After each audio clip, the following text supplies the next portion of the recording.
আরে তোমার বাপ তোমারে পিটাইয়া মাদ্রাসায় পাঠাইছিল শেখার জন্য, আর আমি ঘরে বসে আরবি আলিফ বা তাসা শিখছি। তুমি তোমারে জোর করছে বলে তুমি শিখছো, আর আমি স্ব ইচ্ছায় শিখছি। তো তুমি আমার চেয়ে বড় মুসলমান হইলে কিভাবে? আমি 3টা ভাষা শিখছি ছোটকালে স্ব ইচ্ছায়, বাংলা, ইংরেজি, আরবি। তুমি কি শিখছো? তোমারে যদি পিটানি না দিত, তোমারে যদি বেতের পিটান না দিত, তুমি কোনোদিন মাদ্রাসায় যাইতা? আর মাদ্রাসার শিক্ষক তোমার বেতের পিটায় পিটায় পিটায় আলিফ বাতা শিখাইছে, আর আমি তো স্ব ইচ্ছায় আলিফ বাতা খা সব শিখছি। তো তুমি আমার যে বড় মুসলমান পত্রিকা হইলা। কথায় কথায় তারা ইসলামের কথা কয় মুসলমান। আরে একটা আকাম করবে, তারপরে হাদিস আর কোরআন নিয়ে আসবে। হাদিস আর কোরআন কি তুমি একা পড়ছো? বাবা, আমারে কেউ না পিটায় আমারে কোরআন পড়া আমি নিজে নিজে শিখছি। অতএব আমার থেকে বড় আর কোন জ্ঞানী পণ্ডিত আর আলেম নাই। এইরকম দুর্ভাগা বাঙালি জাতির মধ্যেও লিডার আছে।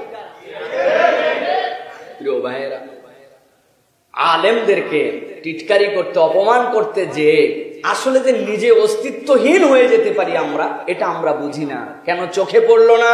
খালি পিটন দেওয়ায় চোখে পড়লো।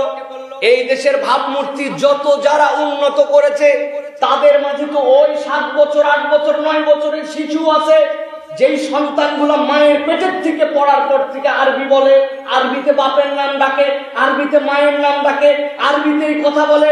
মায়ের পেটের থেকে কিছুই শেখানো লাগে নাই, ওর মাতৃভাষায় আরবি। কাতার, কুয়েত, আবুধাবি, বাহরাইন, ওই যে ইরাক, ইরান, মিশর, ওই দিকের যতগুলা দেশ আছে, ইয়েমেন, এরকম 25-26টা দেশ যাদের মাতৃভাষা আরবি, তাদের সাথে এই বাঙালির ছেলে 6 বছর 7 বছর 8 বছরের হাফেজে কোরআন রাজে সারা পৃথিবীর মধ্যে বাংলাদেশের পতাকাকে উন্নত করে আছে। ওই ছেলেগুলাকে কেমনে তৈরি হয়েছে একটু খবর নেয়। এই দেশের নাম কারা উজ্জ্বল করেছে একটু খবর নেয়। খালি পিটন দেখতে পাইলেন, নিজের বড়াইত্ব বড়াই করার জন্য, জাহির করার জন্য আপনি খালি পিটনটাই দেখতে পাইলেন। পুরা কোরআন হৃদয়ের মধ্যে ধারণ করে নিছে, পিটায় পুরা কোরআন ঢুকাতে পারবেন আপনি? এত সস্তা। আলিফ বা তাসা ধরলে আলিফ বা তাসার উচ্চারণ ঠিক হবে না? কি শিখা শিখছে। প্রিয় ভাইরা, এই কোরআনুল কারীম হচ্ছে অনন্য, এই ভাষাটা হচ্ছে অনন্য, এই ইলমটা অনন্য। আল্লাহ রাব্বুল আলামিন ওই আবু জেহেল, উতবা, সাইবাকে আলিফ বা তাসার জ্ঞান দিছিলেন। ওরা কিচ্ছু না বুঝে কোরআন পড়তে পারত, কিন্তু ওইটার দ্বারা তারা আলেম হতে পারে নাই, ওইটার দ্বারা হেদায়েতের নূর তাদের মধ্যে ঢুকে নাই। এইটা মানুষকে মাথার মধ্যে নিয়ে তবেই চলতে হবে। হেদায়েত ভিন্ন জিনিস, ইলম ভিন্ন জিনিস, ভাষা শিক্ষা করার, ভাষার পণ্ডিত হওয়া ভিন্ন জিনিস। দুই জিনিস প্রিয় ভাইয়েরা। সুতরাং আলেমদের সাথে টিটকারি করতে যে বা বেয়াদবি করতে যে এমন কোন শব্দ চয়ন যেন আমরা না করি, অথবা রাজনৈতিক বক্তব্য এবং রাজনৈতিক বাজারের জন্য এমন কথা যেন আমরা না বলি যাতে করে আলেমদেরকে অপমান করা হয়, যাতে করে প্রকারান্তরে এই ধর্মীয় বিদ্যায় যারা শিক্ষিত হচ্ছে তাদেরকে অপমান করা হয়। যদি এইটা করা হয়, বুঝে করেন বা না বুঝে করেন, এটাই সত্য কথা। আল্লাহ রাসূল বলছেন, আল উলামা ওয়ারাসাতুল আম্বিয়া। আমি নবী যখন দুনিয়ার থেকে চলে গেছি, আমি দিনার রেখে যাই নাই, দিরহাম রেখে যাই নাই, ইলম রেখে গেছি। যে ইলমের ওয়ারিস হচ্ছেন ওই আলেমরা। আপনি যদি আলেমকে অপমান করেন, প্রকারান্তরে মুহাম্মদ সাল্লাল্লাহু আলাইহি ওয়াসাল্লামকে অপমান করা হয়। বুঝে কথা বলেন। রাজনীতি করার জন্য এমন কথা বলেন না। আমাদের রাজনীতিবিদের প্রতি আমাদের শ্রদ্ধা ছিল। কোন রাজনীতিবিদ তারা ছিলেন? তারা বাংলাদেশকে স্বাধীন করার জন্য নিজের জানকে উৎসর্গ করেছেন, যৌবনকে জেলের মধ্যে কাটায় দিয়েছেন। সকল বিপদের মুখে, সকল জালেমের মুখে বুক চেতায় দাঁড়ায় থেকে দেশকে স্বাধীন করার জন্য নিজেদেরকে উৎসর্গ করেছেন। সে উলামায়ে কেরাম থেকে শুরু করে ওই ব্রিটিশ বিরোধী আন্দোলন সূচনা করেছিল আলেমরা, অন্য কোন রাজনীতিবিদরা না। ওই ব্রিটিশের বিপক্ষে আন্দোলন করে যারা সংগ্রাম করে এই দেশকে প্রথমে ব্রিটিশ ছেড়াও করেছিলেন, তারপরে একটা দেশের সৃষ্টি, তারপরে বাংলাদেশের সৃষ্টি। সুতরাং পিছন থেকে, এইখান থেকে এইটুকু ইতিহাস না বলে শুরু থেকে উলামায়ে কেরামের ইতিহাস আপনাকে জানতে হবে। ওই উলামায়ে কেরামের অবদান আছে, ওই সময় রাজনীতিবিদদের ত্যাগ আছে। এখনকার রাজনীতিবিদ তো আমাদেরকে কয়েকবার পৃথিবীর কাছে কলঙ্কজনক চ্যাম্পিয়নশিপ দিছে, আর উনার আমাদের কাছে স্বাধীনতা দিছেন।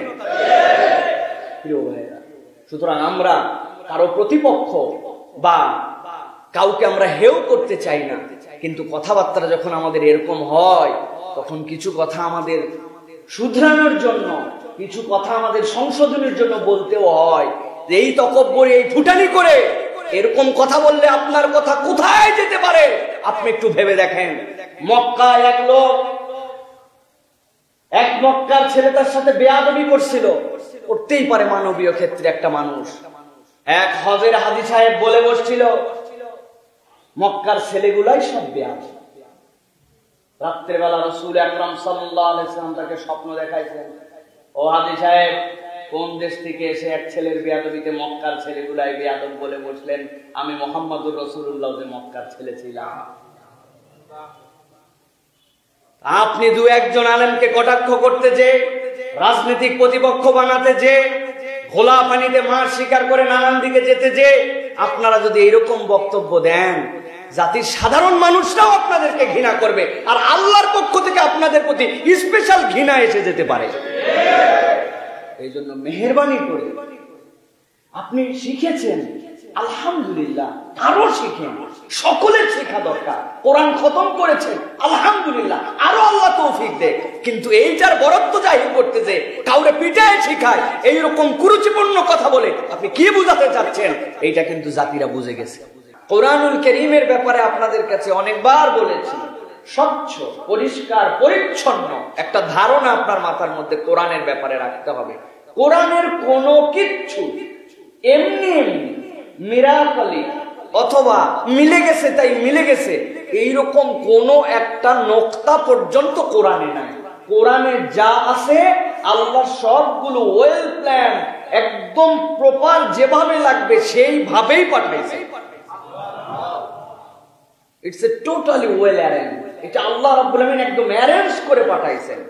এই জন্যই আমাদের ইমানের ক্ষেত্রে খুব বড় একটা শিক্ষা হচ্ছে, একজন মানুষ কোরআনকে শতভাগ বিশ্বাস করে, 100%, কোরআনের কিচ্ছু অমান্য করে না, একদম পাক্কা পাক্কি কোরআনে যা আছে সব মানি, সে হচ্ছে শতভাগ মুসলমান, ঠিক কিনা? আরেকজন 50% বিশ্বাস করে, কিছু বিশ্বাস করে কিছু করে না, তার নিজের কিছু বুদ্ধি বিবেচনা আছে, 50% মানে 50% মানে না, এই জন্য সে হচ্ছে 50% মুসলমান, ঠিক কিনা? ঠিক। কেউ যদি 20% মানে 20% নাকি? কনসেপ্টটা ক্লিয়ার করেন। আমানতু বিল্লাহি ওয়া মালাইকাতিহি ওয়া কুতুবিহি ওয়া রুসুলিহি, এই কিতাবে আমার বোধে ধরুক না ধরুক, আপনার মধ্যে সেইটার ক্ষেত্রে অন্য কোন প্রশ্ন থাকুক বা না থাকুক, কিচ্ছু করার নাই। আল্লাহ বলছেন তোমাকে এই কিতাবের শতভাগ বিশ্বাস করতে হবে। তুমি যদি কিতাবের পুরো বিশ্বাস করে একটা আলিফকেও বলো যে এই আলিফটা মনে হয় আল্লাহর পক্ষ থেকে নয়, তুমি ইমানের দপ্তর থেকে তোমার নাম কাটা যাবে, সে 0% মুসলিম। তখন একটা নোক্তা, একটা জবর, একটা জের যদি মনে করেন এটা আল্লাহর পক্ষ থেকে নয়, তাহলে আপনাকে 0% মুসলিম, আপনার ইমান থেকে আপনাকে খারিজ করে দিবে। ভালো করে বুঝে নেন। এই জন্য কোরআন বুদ্ধি বিবেচনায় কেবলমাত্র আমরা মনে করছি যে শিখে ফেলছি।